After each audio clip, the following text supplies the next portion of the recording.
have a plan when you open the Bible? You just open it up and start reading? What about if you have 5 minutes, or what if you have 15 or 20, or what if you had an hour's time to read? Would there be kind of a plan that you'd have that's expandable and can move? Let me give you one that I've developed over the years. Yours doesn't have to be this, but maybe you develop something kind of like this. The way I summarize it is I begin with Bible, I move to meditation, and then polish with prayer. My little memorable way of saying it. And the one thing I do at the very beginning is I ask God briefly that He would bless my reading and reception of His Word. I'll say something like, "Dear Father, please bless the reading of your Word to my heart this morning." Or I'll say, "Hold my mind's attention and awake my heart's affection. Speak for your glory and my joy." But then instead of spending a long season of prayer, I go right into Bible reading. I typically have some kind of Bible reading plan, whether it's over a year's time or over a month or something that we're studying with our church or our community group. So I want to know ahead of time where I'll be going in the morning, so I'm not just kind of flopping open to any old place. I want to have a plan. And I go there and read. And as I read, I'm surveying that terrain. I'm trying to find a pace that isn't too quick, that I'm missing key bits of information.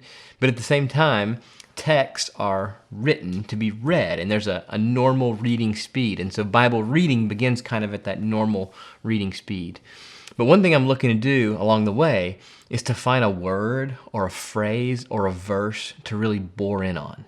And so I'll make mental notes or maybe a note on a piece of paper as I continue to read for something to come back to. Because after doing Bible reading, I want to move to meditation.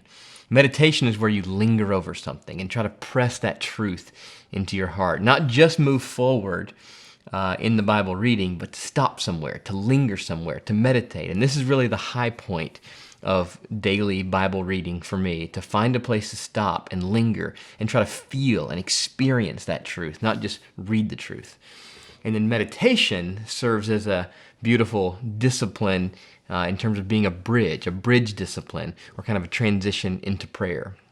Instead of doing my reading and then up and stopping and starting into some brand new kind of prayer list or something off topic in terms of prayer orientation, meditation bridges the gap between what I'm reading, hearing from God and His Word, and then how I talk back to Him.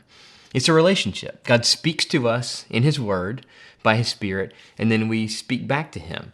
And if prayer is our talking back to God in a good way, then our reading shouldn't be disconnected from that. Meditation is hearing it, processing it, and then turning that into prayer is a way to respond back to God in the way He's spoken to us.